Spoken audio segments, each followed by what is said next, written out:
don't know when we will get it, and we don't know also if we will get it in the future, if it is cancelled or not. We cannot predict what will be happening in Libya after 10 minutes from now. The Gaddafi Foundation also gave one-off payments to families in Gaza, like the Samounis, who lost family members and their homes during the war with Israel. But the donations have not bought Gaddafi's support here. Professionals, students and members of Hamas have all rallied against the Libyan leader this week. Gaza will never accept any assistance or any help or any money from this crazy guy. We accept it from the people nation, not from Gaddafi. And we have to stop all kinds of relations with this crazy guy. For the last couple of years, the Gaddafi Foundation has shown its support for the people of Gaza, both symbolically and with aid. But now people in Gaza say that it's their turn to show the same support, but not to Gaddafi, directly to the people of Libya. Nicole Johnston, Al Jazeera, Gaza. Well, a Saudi national has been arrested in Texas in connection to a bomb plot that may have targeted former President George W. Bush and nuclear plants. 20-year-old Khaled Ali Adosari was arrested by FBI agents on Wednesday. He came to the U.S. in 2008 on a student visa. The U.S. Justice Department says there's no evidence the suspect was part of a group and he apparently had been acting alone. Unidentified gunmen in southwestern Pakistan have attacked and set alight 12 NATO oil tankers travelling to Afghanistan. 4 guards were killed in the attack on Thursday as the convoy was heading to the border town of Chaman in southwestern Baluchistan province. Well, this is the second time in a month that supplies have been targeted in an effort to undermine US and NATO efforts in Afghanistan. After 4 days of searching in New Zealand, hopes of finding more earthquake survivors are fading. Sniffer dogs are going through the rubble, but the threat of aftershocks collapsing more buildings is hampering the rescue effort. Only bodies were recovered overnight on Thursday. 10 international search and rescue teams are helping on the ground in Christchurch. Well, Tanya Page is in Christchurch for us. How's that rescue effort going now? The casualty toll seems to still be climbing up, Tanya. Yeah, absolutely. I mean, currently the death toll stands at 113. However, police do expect that to go much higher. They have grave concerns, they say, for about 200 people. Now, as for the international teams that are on the ground, and the final few international rescue teams arrived on Friday from the United States, the United Kingdom and also from China, and there are also 300 Australian police now on the ground here, but it's been raining a little bit here, and also we've been suffering from some aftershocks, so all of that is slowing down what is still a rescue operation, despite the fact, of course, that no one has been pulled alive from the rubble since Wednesday afternoon. And how about the effort to try and restore services for people? How's that going? Well, those two factors, the rain and aftershocks, are not helping anybody, really. The electricity's been restored to about 75% of the city, and water is on to about 50% of the city.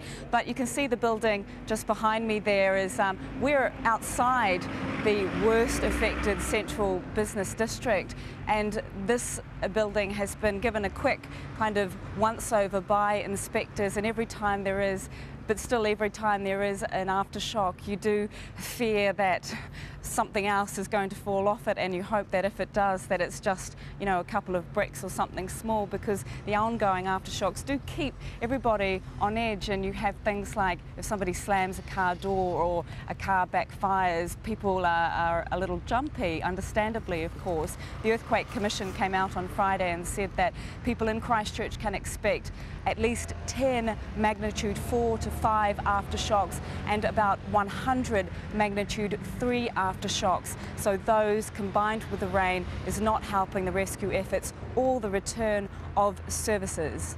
So still a difficult situation there. Thanks, Tanya Page from Christchurch.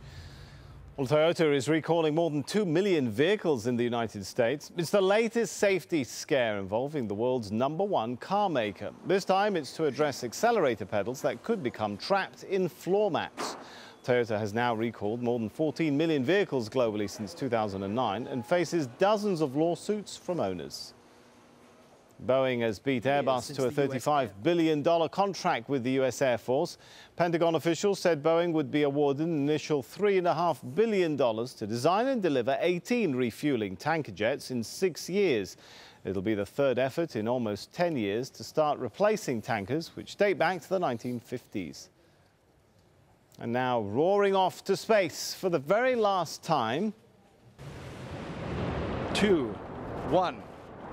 Booster ignition and the final liftoff of Discovery.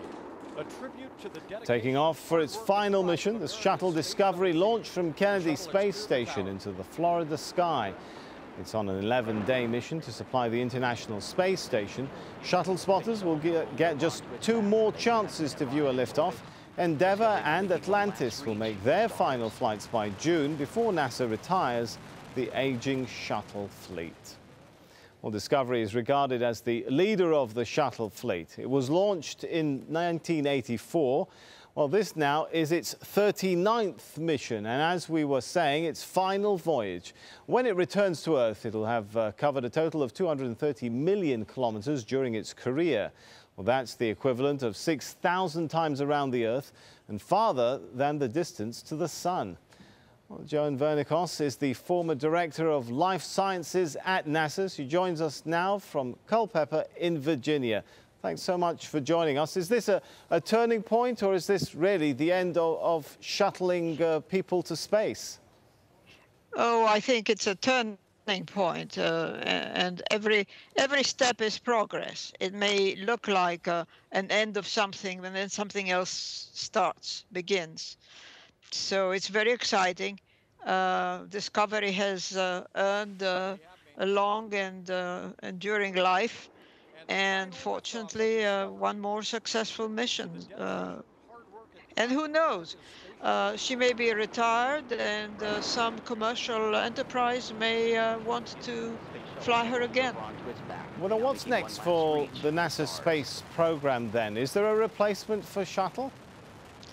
There isn't right now a replacement for shuttle. There are many ideas and plans on the boards for such a replacement, but that's dependent on funding. There are sort of half-baked projects and plans, but they have not come to fruition. As long as we have space station and shuttle, it was impossible to launch on something else without crippling the science program or everything else that NASA does. And between that and the jobs issue, NASA has 10 centers around the country, and a lot of employees and a lot of infrastructure that needs repair and maintenance, and that's where most of the budget goes. You mentioned the possible commercial use for shuttle. Tell us a little bit about that. Are we going to be able to book our tickets on Atlantis or Discovery anytime soon? I had suggested that 10 years ago when Columbia was being discussed for retirement, and then poor Columbia broke up and died on its